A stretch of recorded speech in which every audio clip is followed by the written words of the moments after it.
All right, let's have a prayer. We'll get going. Father God, again, we thank you that you're here in our midst by your Spirit. And Father, we just ask your Spirit to lead us and guide us tonight as we study your word. In Jesus' name, amen. All right. Before we get started, I just wanted to remind everyone it's that time of the year now when you want to start thinking about reading through the Bible in a year, a Bible reading plan. And I think we're going to do it, Val and I are going to do it again this year. We didn't do it last year, at least not together. And we've done that many times.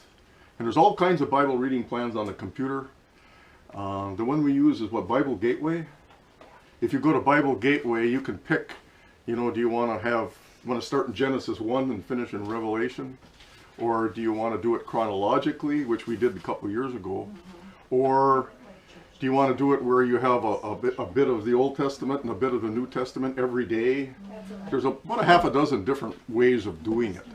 So you can pick one, and they usually use the NIV as their standard Bible, which is real easy to read. But you could choose other translations too. And that way you can read on your electronic devices, And like Val and I, we just take turns. Val will read till she's tired. And then I read till we go through it. And if we miss a day here or there, we make up for it, Or if we know we're going to be not able to read it, we'll go a couple days ahead, prepare for it. But that way you get to the end of the year and it's really satisfying because you've read the entire Bible, So I would advise you to think about that January 1. Start in. Okay, that's just a challenge, okay?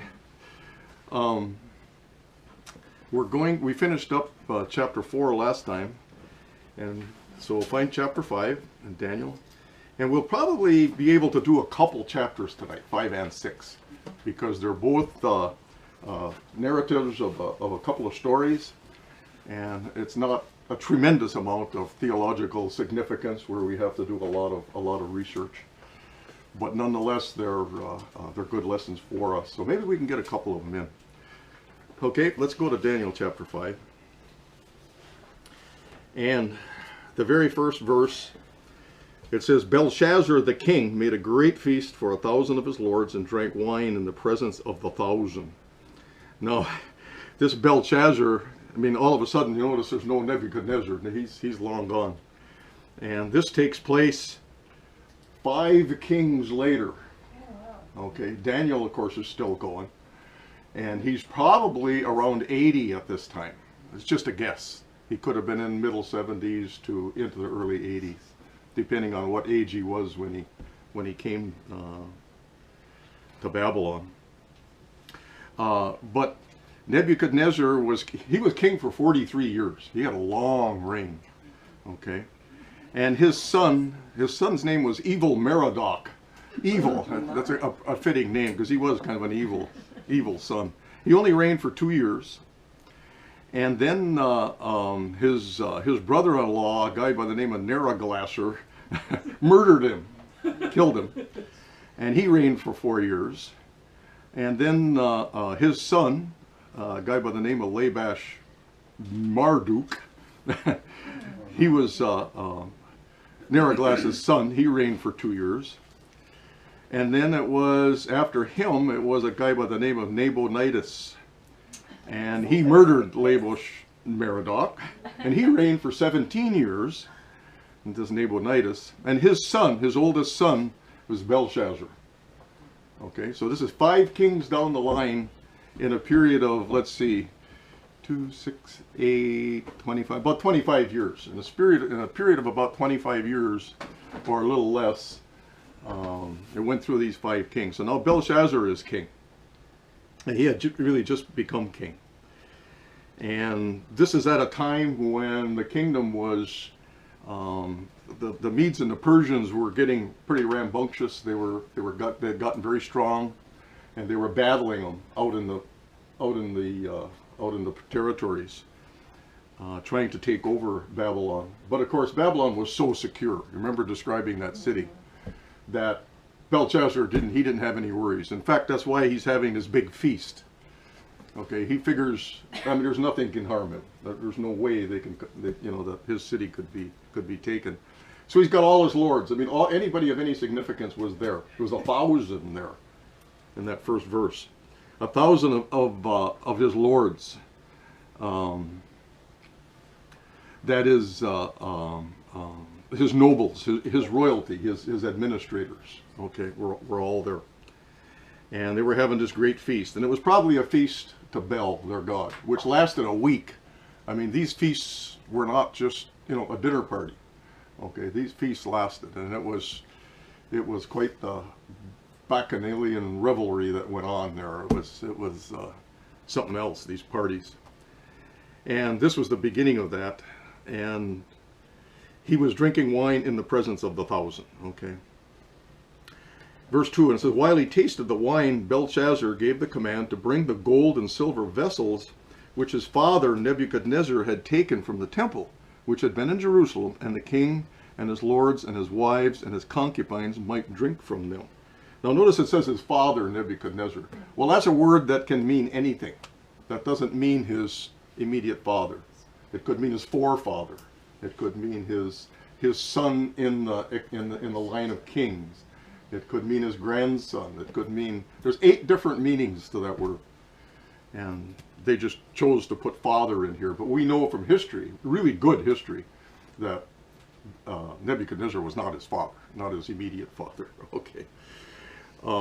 He may have been a great grandson in some way. But at any rate, to bring the gold and silver vessels which his father had taken from the temple. Now, you would think that, how is he going to, there's 1,000 people there, plus his concubines and his wives. And by the way, the wives, that word means queens. Okay. They actually were his wives. But if he's like the normal kings of that period, they had normally one wife that was the favorite. And her offspring were the ones that were going to inherit the kingdom.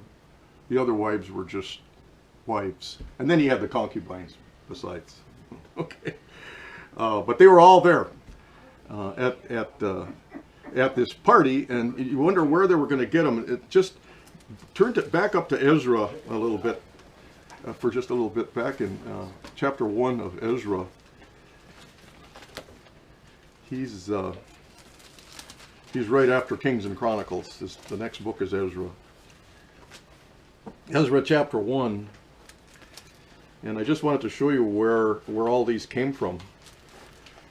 Ezra, of course, the Bible's not chronological. And Ezra, actually, this book takes place after Daniel. And what's happening here is King Cyrus, who follows a little later on here, the Persian, he's allowing the Jews to go back and rebuild the temple. Okay, and here's what he says. He says in verse 5, he says, then the heads of the fathers' houses of Judah and Benjamin and the priests and the Levites and all the spirits God had moved arose to go up and build the house of the Lord which is in Jerusalem.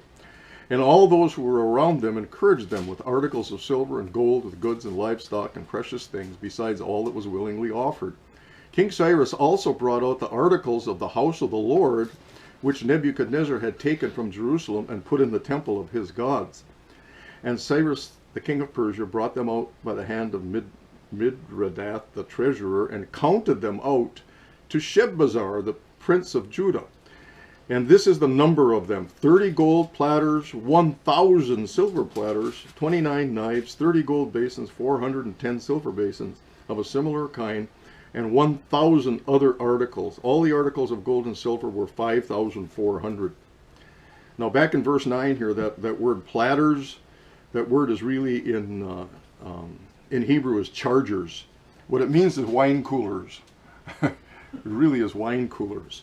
So you notice that it says there was 30 gold chargers and 1,000 silver chargers. So that's 1,030 right there. Okay, that they could have drank from. So there was that many vessels that were there. So that's not an improbable number that he could have brought out all of those that here back in Daniel, where he could have brought all those out. There was plenty of goblets and wine vessels for them to use. Okay, back in chapter 5. Verse 3, it says, Then they brought out the gold vessels that had been taken from the temple of the house of God, which had been in Jerusalem. Gold, it means silver as well. I mean, it's just a term for the vessels.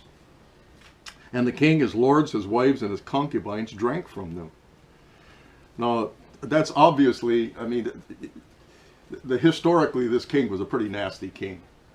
And when he's doing this, I mean, it's just, I mean, the idea in his head to go get these out of the temple is just a thing to do to belittle.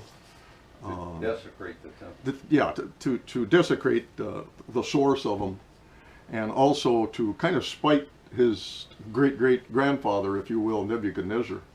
You know, it was just an act that would be very in character with him. It says in verse 4, they drank wine and they praised the gods of gold, silver, bronze, and iron, wood, and stone. So in other words, instead of the temple where they came from and the God who they were built for the worship of, they were praising other gods as they drank from these. Quite sacrilegious. And in the same, well, yeah, let's go on, verse 5. It says, And in the same hour, when they drank from these, the fingers of a man's hand appeared and wrote on the lampstand, opposite the lampstand, on the plaster of the wall of the king's palace. And the king saw part of the hand that wrote. So he's looking at this plastered wall, and it's opposite the lampstand, so it's lit up. Okay, so everybody could see this. And this part of a hand, it was the fingers actually, that he saw writing these words that appeared there. Now, we don't know if everybody saw it or if it was just the king, but we know the king saw it. Okay? It really bothered him. Can you imagine all of a sudden a hand appearing, writing a message? It says, verse 6, it says, Then the king's countenance changed. In other words, his face, his jaw dropped, okay, when he saw this. And his thoughts troubled him, so that the joints of his hips were loosened and his knees knocked together against each other. Now that's where we get, you know, you heard of somebody's knees were knocking, they were scared. Well, that's where this comes from. It comes from Daniel. There's a lot of little things like that that come from Daniel. His knees knocking.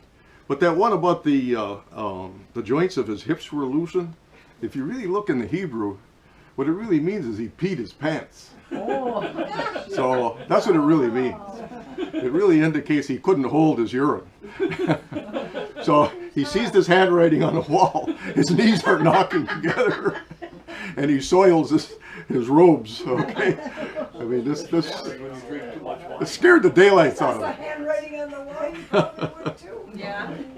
The handwriting on the wall, of course, is another saying, right? Yeah. I mean, that's yeah. That's right. If you know if somebody's coming to something that's going to be really bad, well, the handwriting's on the wall. You know, that also comes from this passage. In verse 7, it says, The king cried aloud to bring in the astrologers, the Chaldeans, and the soothsayers. So that his first thought was, we gotta know what this is. And what do? You bring in the Magi, right? So that's what he did.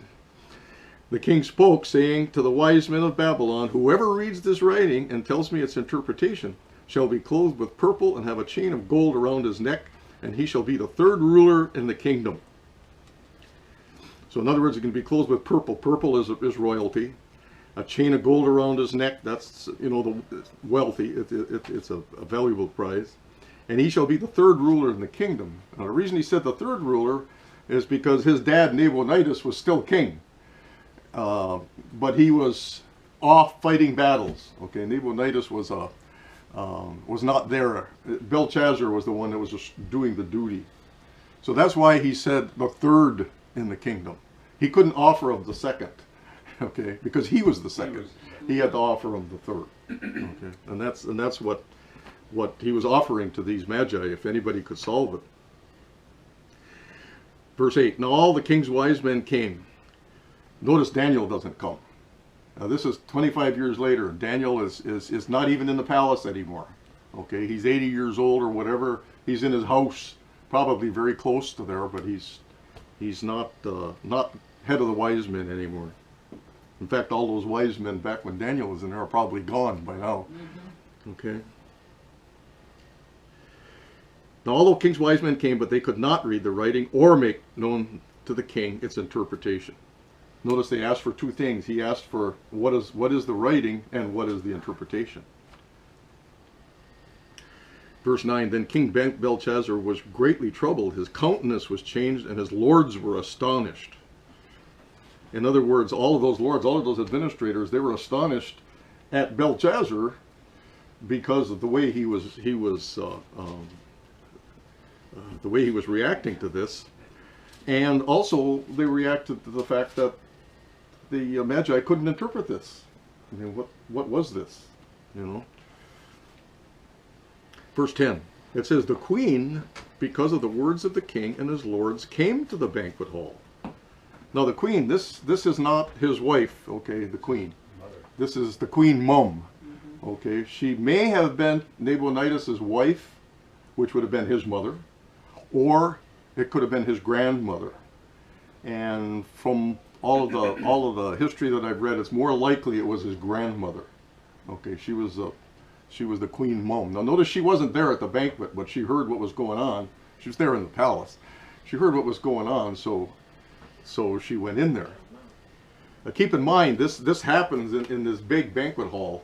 And by the way, the ruins of that banquet hall are still, at least they were, very discernible back then. And then it was easily big enough to hold 1,000. And it had the remnants of plaster on the walls. So it kind of verified that this was, you know, the inside plaster was probably the banquet hall that was being used at the time. So the queen comes in, verse 10. And the queen spoke and says, O king, live forever. Typical greeting to the king. It says, don't let your thoughts trouble you, nor let your countenance change. There is a man in your kingdom, in whom is the spirit of the holy God. And in the days of your father, light and understanding and wisdom, like the wisdom of the gods, were found in him. And King Nebuchadnezzar, your father the king, made him chief of the magicians, astrologers, Chaldeans, and the soothsayers, inasmuch as an excellent spirit, knowledge, understanding, interpreting dreams, solving riddles, and explaining enigmas were found in this Daniel, whom the king named Belteshazzar. Now let Daniel be called, and he will give the interpretation. Okay, so she repeats all of these things that we know already about Daniel. And Belshazzar knew it too. Okay, but he was not disposed to to seek somebody like Daniel. That was beneath his dignity. Okay, but the queen is saying, if you want to get this taken care of, do what Nebuchadnezzar would have done. Let Daniel be called. Now notice she calls him Daniel. She calls him by his Hebrew name. Okay, just Nebuchadnezzar named him Belteshazzar.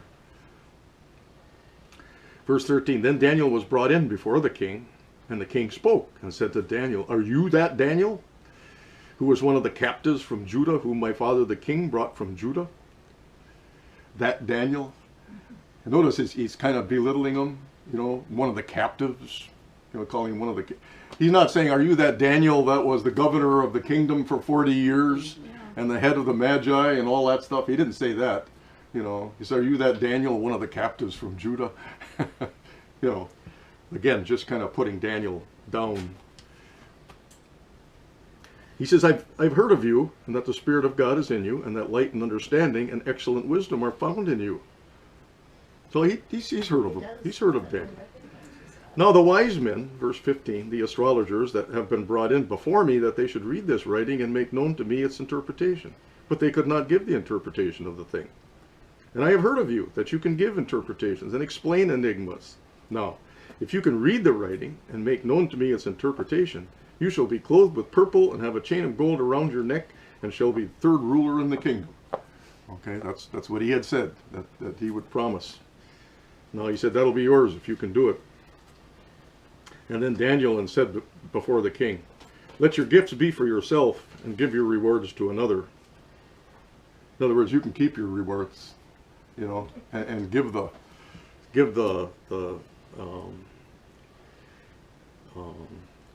ruler of the kingdom to somebody else. Keep in mind, he's an 80-year-old guy right now. He's kind of retired probably, working with his people, and he just wasn't interested in this thing anymore. Back when he was with Nebuchadnezzar, it meant something, and he respected Nebuchadnezzar. Nebuchadnezzar was even though he was a despotic ruler, he was a sensible guy, but not this Belshazzar. So he doesn't really answer him with a whole lot of respect. In other words, you can keep all that. He said, yet he said, I will read the writing to the king and make known the interpretation. But I'll do it just because you're king. Okay, you're king. Okay, you're asking, and I'll do it. Verse 18, O king, Most High God gave Nebuchadnezzar your father a kingdom. Now he's going to really lay it into the king here. He says, the Most High God, he's talking about his God, gave Nebuchadnezzar your father a kingdom and majesty, glory and honor. And because of that majesty he gave him, all peoples, nations, and languages trembled and feared before him. Whomever he wished he executed, whomever he wished he kept alive, whomever he wished he set up, and whoever he wished he put down. But when his heart was lifted up and his spirit was hardened in pride, he was deposed from his kingly throne, and they took his glory from him. And then he was driven from the sons of men. His heart was made like the beasts, and his dwelling was with the wild donkeys. They fed him with grass like oxen, and his body was wet with the dew of heaven, till he knew that the Most High God rules in the kingdom of men and appoints over it whomever he chooses. But you, his son Belshazzar, have not humbled your heart, although you knew all this. See, so he's really laying into him. He says, you knew all of this, but there's no humility in you, Belshazzar. And, he says in verse 23, you've lifted yourself up against the Lord of heaven. They've brought the vessels of his house before you, and you and your lords and your wives and your concubines have drunk wine from them. And you've praised the gods of silver and gold, bronze, iron, wood, and stone, which do not see or hear or know. And the God who holds your breath in his hand and owns all your ways you have not glorified. I mean, the very one that's responsible for your life and how you're living your life and what your destiny is. The very one that's responsible for it, he says, you've not glorified him. Other than these idols of gold and stone and wood and whatever. Verse 24, then the fingers of the hand were sent from him, and this writing was written. Those fingers were from God himself, Belshazzar. That's what he's making very clear here. And this is the inscription that was written. And there's four Aramaic words here. Many, tekel, upharsin. Notice many is repeated twice. And this is the interpretation of each word. Many, God has numbered your kingdom and finished it. So many means numbered. But it's also, when you look it up, it's also a quantity of gold. Okay, it's really a mina, or 50 shekels. That's what it is. It's a mina. The number of it is 1 mina, 50 shekels. And he repeats that twice, many. Mina. Many is in Aramaic, mina is in Hebrew. Okay. Tekel is in verse 27. Tekel, you have been weighed in the balances and found wanting. Tekel is weighed, but it also is a weight of gold, and it's 1 shekel. It's 1/50th of many. And then he says, Perez, he says, your kingdom has been divided and given to the Medes and Persians. Now, Perez is a half of a mina. It's 25 shekels is what it is. It's a half a mina. So what he's saying here, in how he's interpreting that, he says God has numbered, weighed in the balance, and divided it. Okay, he's numbered it. In other words, you got this balance here, okay? And on one side is 50 shekels, many, okay, or a mina. And on the other side, if it's going to balance, is another 50 shekels, many. It'll balance it. But you're only worth 1 shekel, Belshazzar. You're over on this side, okay? The balance, you're only 1/50th of what you should be if you're going to balance this out, okay? You've been weighed, okay? And it says you've been found wanting. There's not very much of you. And your kingdom has been divided. That word apartion, that's what it means, is divided. But notice he says in verse 28, it doesn't use the word apartion, which is in verse 25. He uses the word Perez. And Perez is simply the plural of it's the plural in Aramaic. And it's kind of a play on the divided, because in the plural, Perez, if you look at it, keep in mind in the Hebrew there was no vowels, okay? When it was written, it was just the consonants. So if you look at the word Perez, it's just P-R-S. If you add the A in there instead of an E, it's Paros, which is Persia. Okay? So it's kind of a play on words there. And it would have been difficult, even if they could have read this, they wouldn't have got the meaning at all anyway. And it was probably in Aramaic, all right, that it was written, but it was in a script that they couldn't understand. They couldn't even read the words, but Daniel could, because it was probably written closer to the Hebrew script, which he could understand, mina, those kinds of things.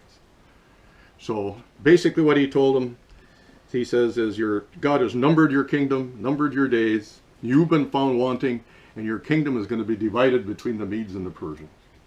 That's what he's saying. I mean, your reign is virtually over. Now that you would think would shock him, right, when he heard that. But Belshazzar, I don't know if he really believed him or whatever, but he interpreted it so he was going to keep his promise. And he says in verse 29, Belshazzar gave the command, and they clothed Daniel with purple and put a chain of gold around his neck and made a proclamation concerning him that he should be the third ruler in the kingdom. But that didn't last very long. Okay? Look at verse 30. That very night, Belshazzar, king of the Chaldeans, was slain. And Darius, the Mede, received the kingdom, being about 62 years old. But what happened, of course, that was the day Babylon was taken over by the Medes. Now remember when we described Babylon? This is very fascinating, on how a portion of the Euphrates through some sluice gates ran right through the center of town. Well, these guys that were the Persians that were battling against the Babylonians, they dug a diversion ditch into a great big marshy area, and they diverted that channel out into that marshy area, so it dropped the level down.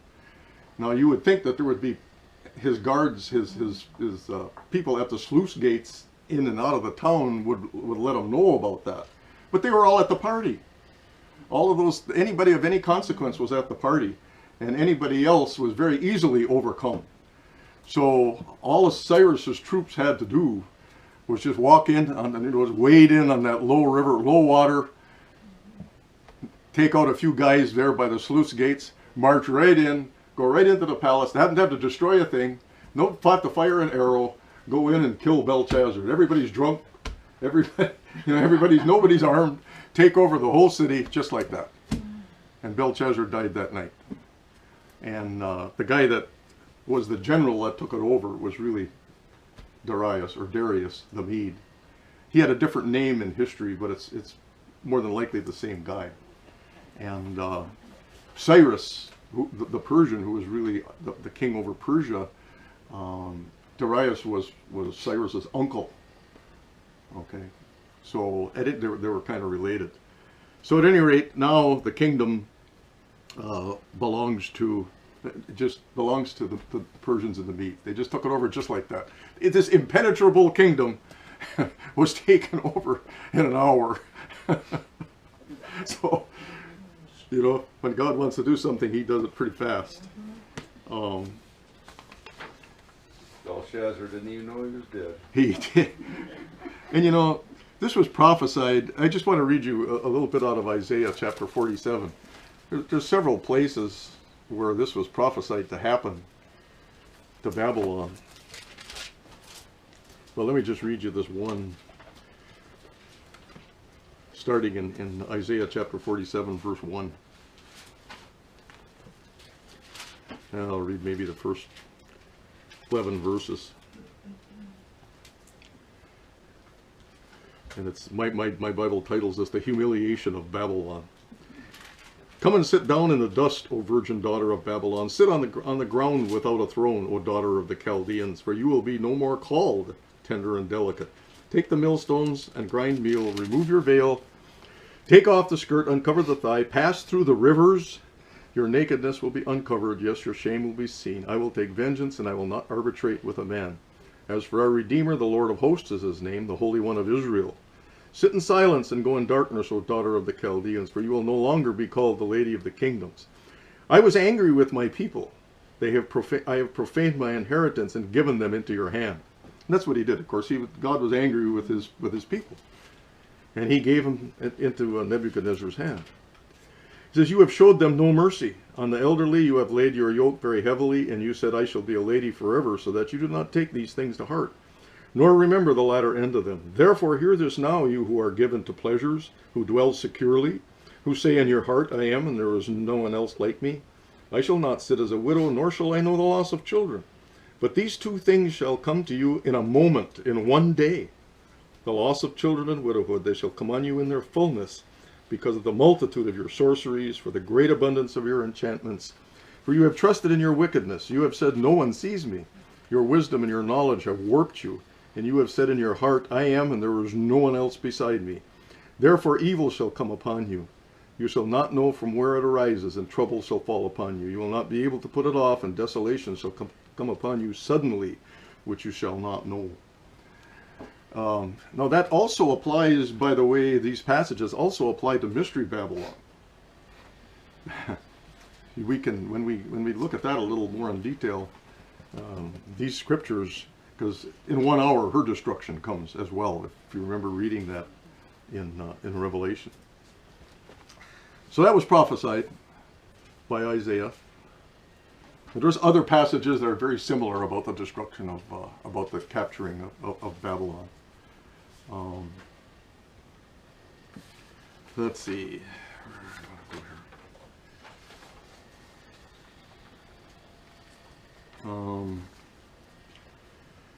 Well, okay, let's go into chapter 6. Any questions about that? About the handwriting on the wall? It's pretty clear. Okay. And of course you can see it was because, you know, Nebuchadnezzar was knocked down for his humility.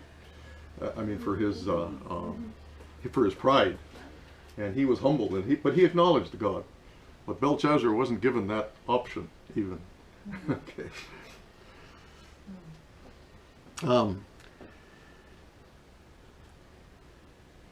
Chapter 6. It pleased Darius, or Darius, however you want to pronounce that, to set over the kingdom 120 satraps, to be over the whole kingdom. Now satraps just means princes. Princes or governors, okay? To be over the whole kingdom.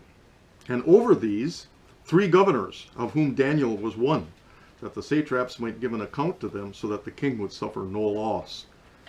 So over those 120 princes, he put 3, and another word there is presidents over them. And Daniel was one of them. Okay, he had a lot of respect for Daniel. And you know, keep in mind, he's taking over a whole empire right now.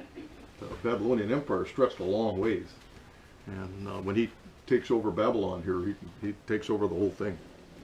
So he's appointing these guys to run the kingdom for him. Verse 3, then this Daniel distinguished himself above the governors and the satraps, because an excellent spirit was in him, and the king gave thought to setting him over the whole realm. Typical Daniel. Daniel was, even at his advanced age, I mean, he was so efficient and so good at what he was doing that the king is thinking, you know, I should put this guy over everything. Okay. So that was kind of his thinking. And so, verse 4, naturally the rest of them didn't like that idea. So the governors and the satraps thought to find some charge against Daniel concerning the kingdom, but they could find no charge or fault, because he was faithful. Nor was there any error or fault found in him. There were no skeletons in the closet that they could dig up anywhere against Daniel. And these men said, verse 5, we shall not find any charge against this Daniel unless we find it against him concerning the law of his God. That's about the only thing they could possibly think of, the fact that Daniel was very consistent in worshiping Jehovah and not the gods of Babylon, or now of Persia and Media. So, verse 6, these governors and satraps thronged before the king. They hatched a plan here. And they said thus to him, King Darius, live forever. Typical greeting. In verse 7, it says, all the governors of the kingdom and the administrators, the satraps, the counselors, and advisors have consulted together to establish a royal statute and to make a firm decree that whoever petitions any god or man for 30 days, except you, O king, shall be cast into the den of lions. Now, talk about something that was cooked up. And it says all the governors of the kingdom, administrators. I mean, this is really, according to what they were telling the king, this is really broadly wanted or broadly desired, that they should all worship you for 30 days. No other God, no other king, no other anything. Or you'll be cast into the den of lions. Now, O king, verse 8, establish the decree and sign the writing so that it cannot be changed according to the law of the Medes and Persians, which does not alter. When a king in Persia or Media signed something into law, it was law. Even the king couldn't change it. He had to abide by his own law. I mean, that was not the way with Nebuchadnezzar. Nebuchadnezzar was king. If he decided to change something, he changed it. But that's not the way it was done with the Medes and the Persians. The law of the Medes and the Persians, which does not alter. Therefore, King Darius signed the written decree. And it was written. It wasn't just a verbal decree, it was a written decree. Now, verse 10, when Daniel knew that the writing was signed, so Daniel was aware, very well aware, he was one of the presidents, right? One of the three. He was aware it had been signed. He went home, and in his upper room, with his windows open toward Jerusalem, he knelt down on his knees 3 times that day, and prayed and gave thanks before his God, as was his custom since the early days. Daniel had been doing this ever since he was a kid in Babylon. Getting to an open window that faced to the west, where he could face Jerusalem and get down on his knees and pray 3 times a day. That was something he did. And that was also something that was very common among the Jews. And it was really established way back with David. So they had it before the Muslims, huh? Pardon? Well, the Muslims aren't even thinking yet. Yeah. Well, The Muslims, supposedly, Yeah. it depends which Muslim variety you are. They do face toward Mecca. You know. But keep in mind that these Jews were in this captivity, and they were wanting to get back to Jerusalem, so they were always praying toward Jerusalem. And this 3 times a day, if you look at one of David's Psalms, Psalm 55, turn to Psalm 55, just to show you this.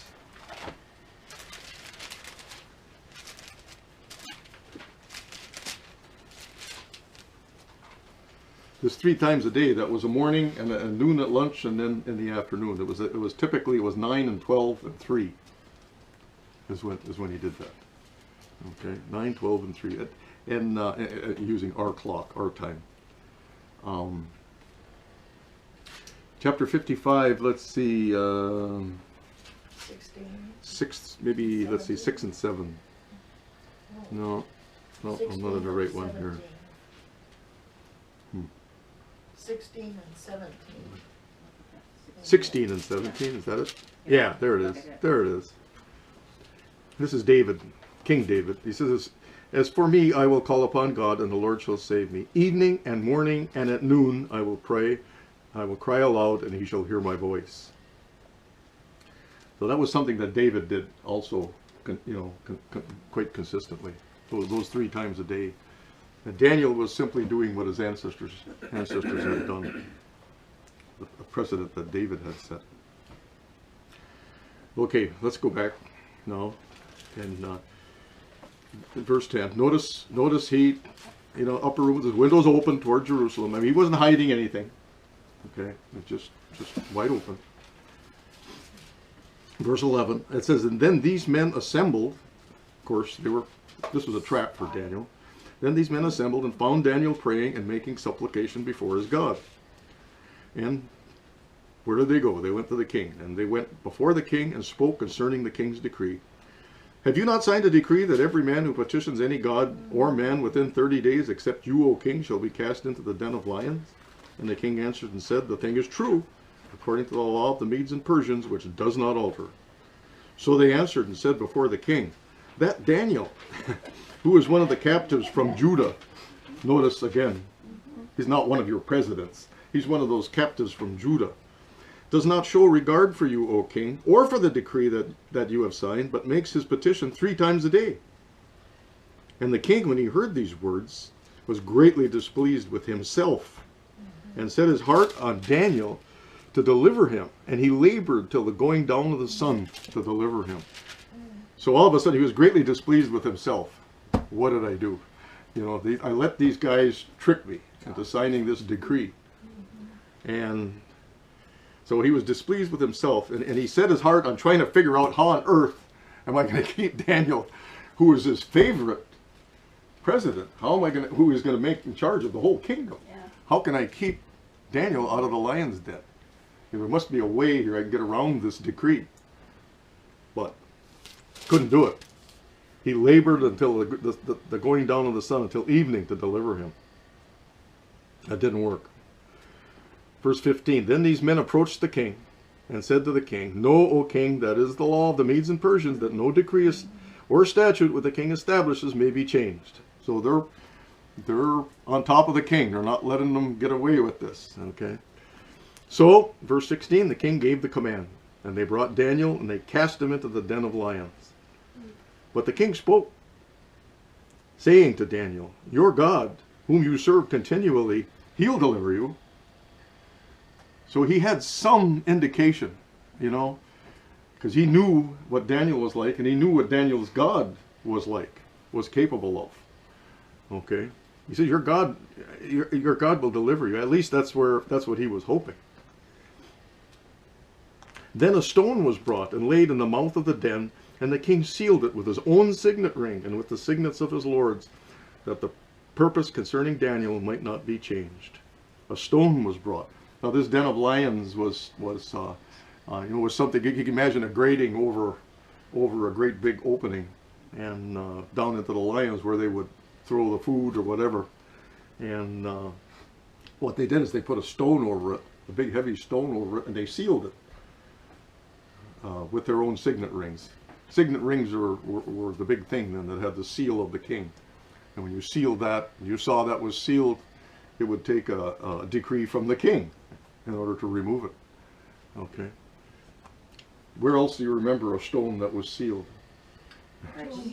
Jesus. Yeah. Remember the stone was rolled in front of the tomb, and the Romans sealed that stone? Same kind of a thing. A lot of the artifacts that they're finding all over the Middle East, in Palestine and in Jerusalem, they find these signet rings. They're finding a lot of those, and they have the names of these kings on them, so they're establishing that all of these kings, and they pretty much verified almost all of these kings already. They're finding these signet rings. So anyway, the stone was sealed, so that the purpose concerning Daniel might not be changed. So nothing is going to change this.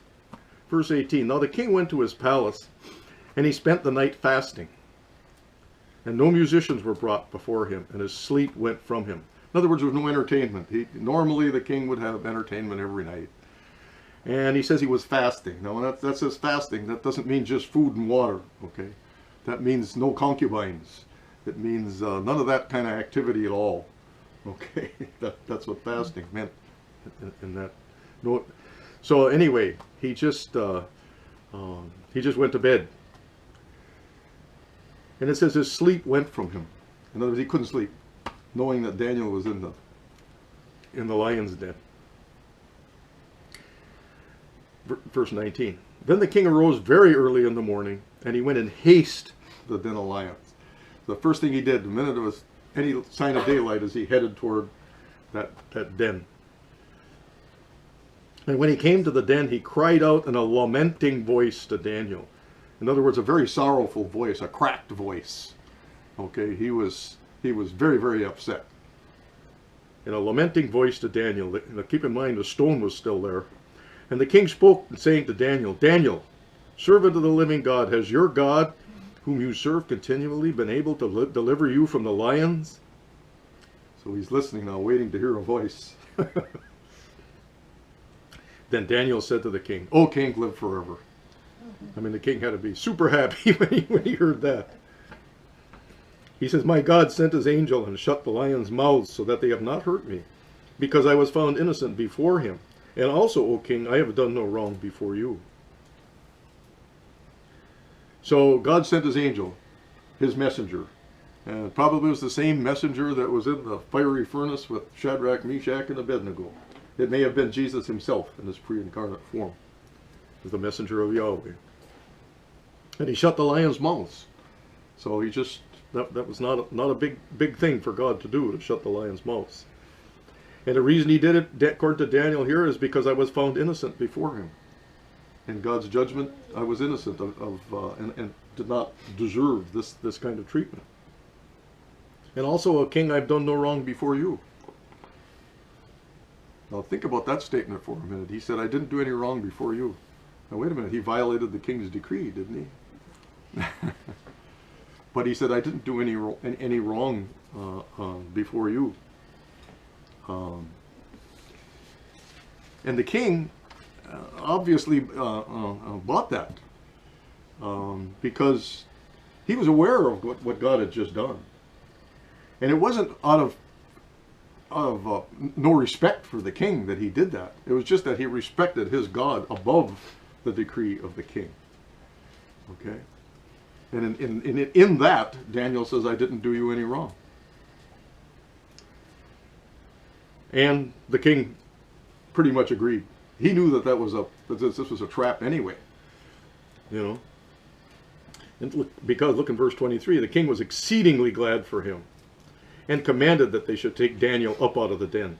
So Daniel was taken up out of the den, and no injury whatever was found on him, because he believed in his God.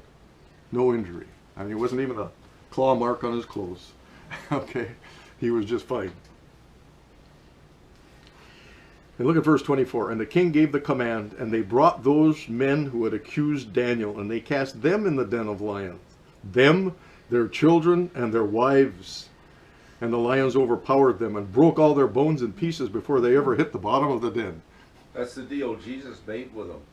Said, if you spare Daniel, I'll give you a whole bunch tomorrow. A whole bunch tomorrow. You can fill right out. Well, that was a tradition. Really, that was a tradition back in those times. I mean, if you found someone who was guilty of an abhorrent crime, the whole family, because that individual probably influenced those around him, so they're all going into the lion's den. And those men were surely those other two presidents, okay? The other ones that, and we don't know who the rest or how many of them there was, but it was at least those two and their families that were thrown to the lions. That's how they had population control. Yeah, with innocent children. Right.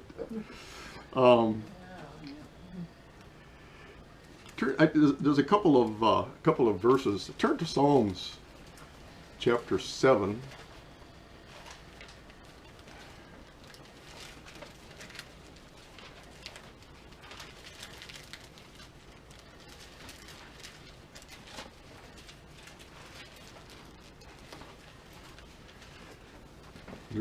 There's a principle here.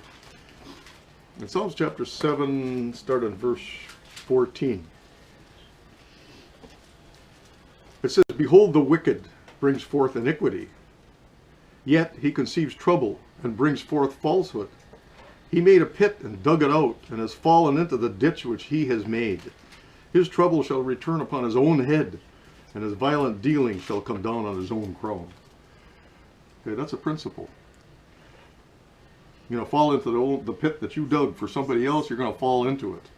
The trap you made for someone else, you're going to fall into it. Go to Proverbs, the next book, and look at Proverbs 11, chapter 11.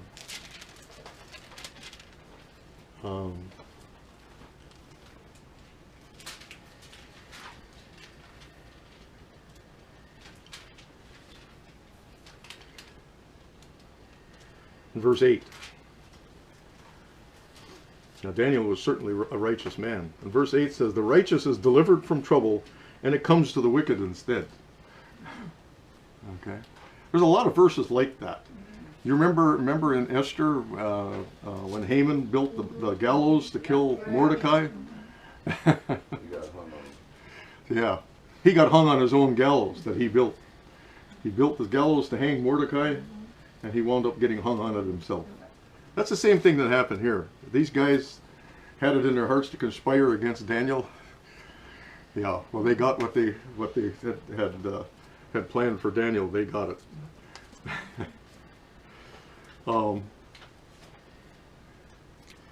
Okay, let's go back to Daniel here.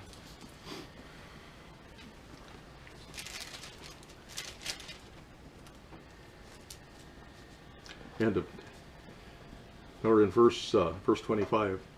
Then King Darius wrote, after he killed these other guys, he said, to all peoples, nations, and languages that dwell on the earth, that is on the land, in this kingdom, peace be multiplied to you.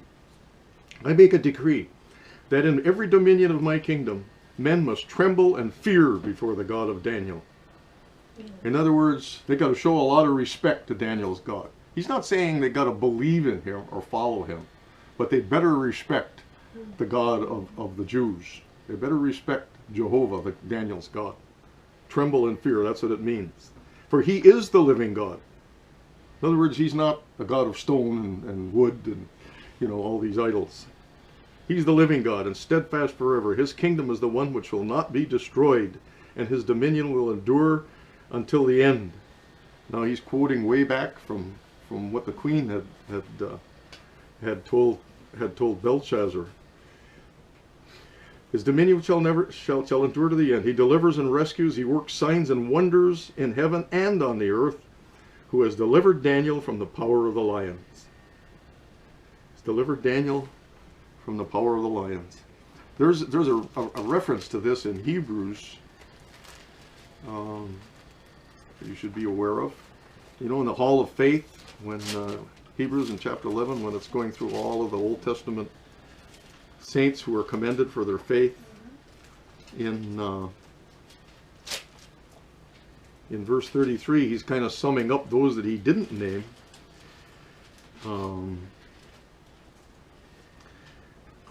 He says, well, let me read verse 32 so you got it in context. He says, and what more shall I say? For the time will fail me to tell of Gideon and Barak and Samson and Jephthah, also of David and Samuel and the prophets. Of course, Daniel was a prophet, who through faith subdued kingdoms, worked righteousness, obtained promises, stopped the mouth of lions.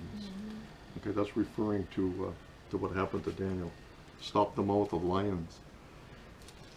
And there's another principle here we should be aware of. Go up to 1 Peter, Hebrews, James, 1 Peter. A couple books ahead. And go to 1 Peter chapter 5. This is a verse I'm sure most of you, if not all of you, are familiar with.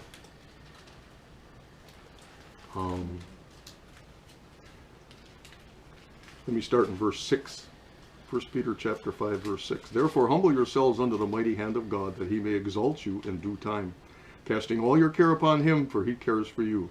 Be sober, be vigilant, because your adversary, the devil, walks about like a roaring lion, seeking whomever he may devour. Resist him, steadfast in the faith, and so on.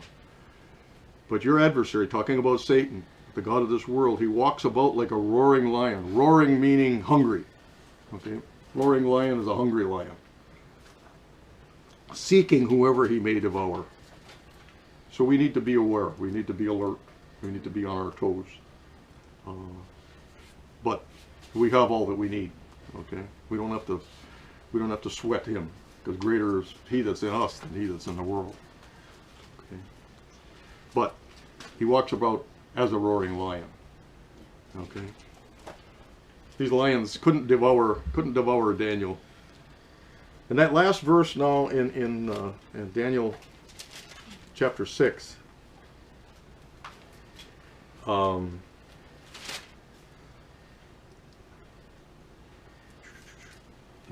It says, that's verse 28. It says, so this Daniel prospered in the reign of Darius and in the reign of Cyrus the Persian. After Darius, after Darius died, he was Cyrus's uncle. Then Cyrus actually moved into Babylon and took over and was running the kingdom from there. Daniel lived into the reign of Cyrus a few years, at least 3 years into the reign of Cyrus before he finally died. But Cyrus is the one that permits them to go back after the 70 years were over, and sent the Jews back to Israel to rebuild their temple. Gave them the gold and gave them all the stuff. Maybe we'll look at that a little bit next time. We'll have a little more time to explore that, because that was prophesied in Isaiah that he would do that. But we're running out of time now. Cyrus is one of the good kings, really good kings, and Cyrus the Persian. In fact, he's revered in Persia today, Iran. Cyrus is revered as one of the best, the historical kings that Persia has ever had. Okay. It says Daniel prospered in the reign of Darius and in the reign of Cyrus the Persian. So other than that little stint in the den of lions, Daniel really prospered from the day he got there. Okay, all the way up until he died an old man, but used mightily of God. And we're going to read a lot more when we start getting into these next chapters. These next chapters are going to start to get really, really intense as to prophecy. Chapter 7 begins that. Chapter 8 gets into it. 9, 10, 11 gets very detailed, and 12 gets unbelievably detailed. Okay, so starting from here now, it's going to get more and more into the prophecy of things yet to come for us. Okay, so read chapter 7 for next time. I don't know how far we'll get. I don't know if we'll get into chapter 8. Probably not. We'll for sure have chapter 7 next time. Okay. Any questions on any of that? Any comments, questions? Okay, Father God, again, we thank you for your word. And we thank you for men like Daniel. And we just pray, Father, that we will continue in your word. I just pray, Father, that this new year that's coming, that we all continue to study your word, that we continue to grow, that we continue to look on the one who saved us, whose image we should be trying to copy, and that's your Son Jesus. These things I pray in his name. Amen.